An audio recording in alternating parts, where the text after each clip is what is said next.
પાકિસ્તાને પકડેલા ભારતના બીએસએફ જવાનને મુક્ત કરવામાં આવ્યો છે। બીએસએફ જવાન વાઘા અટારી બોર્ડરથી ભારત પરત આવ્યા છે। કોન્સ્ટેબલ પૂનમ કુમાર ભારત પરત ફર્યા છે।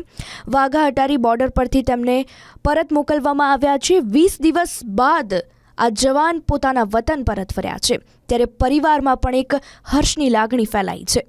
મહત્વનું છે કે પહલગામ હુમલા બાદ આ જવાન અચાનક લાપતા થયા હતા અને બોર્ડર પર તૈનાત બીએસએફ કોન્સ્ટેબલ એ પૂનમ કુમાર 23 એપ્રિલે ભૂલથી સરહદ પાર કરીને પાકિસ્તાનમાં પહોંચી ગયા હતા, જ્યાં પાકિસ્તાની સેનાએ તેમને બંધક બનાવ્યા હતા। જો કે ભારત પાકિસ્તાન વચ્ચેના સંઘર્ષની સ્થિતિ બાદ સીઝફાયરના 4 દિવસ બાદ તેમને એટલે કે પૂનમ કુમારને મુક્ત કરાયા છે અને તેઓ વતન પરત ફર્યા છે।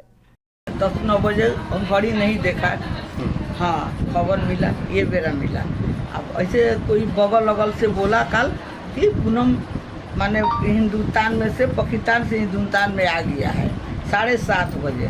अगर हम लोग के मन ना थी हुआ, आज हम लोग के वहाँ से फोन आया सीओ साहब का, तो हम लोग का पूरा विश्वास हो गया कि आ गया है। क्या बोल रहा है पूनम का, क्या कहना है? उससे बात हुआ? पूनम से बात हुआ? ना, बात तो नहीं हुआ।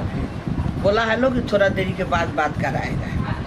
वो पूनम क्या आज कॉल लौटेगा कि आज दिल्ली में ही रहेगा? वहाँ पर रहेगा।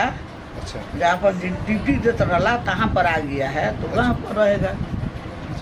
कैसा लग रहा है आपको? इतना दिन बाद आपका बेटा उस देश के रिहा कर दिया गया, क्या कैसा लग रहा है आपको? अच्छा लगा था, खुशी के बात बा।